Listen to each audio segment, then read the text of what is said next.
तुम अकेले हो, मैं तुम्हें जाना है। बात सुन। हाँ हाँ,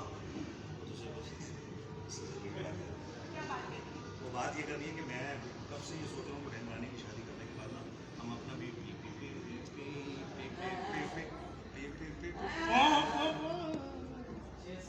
वैसे तुम कह तो ठीक रहे हो, लेकिन उसके लिए तुम्हें तुम्हारे अब्बा को हमारे घर भेजना पड़ेगा, वो भी रिश्ते के लिए। अब मेरा अब्बा इस घर में बड़ी मुश्किल से चलता, तेरे घर का काम भेजूंगा।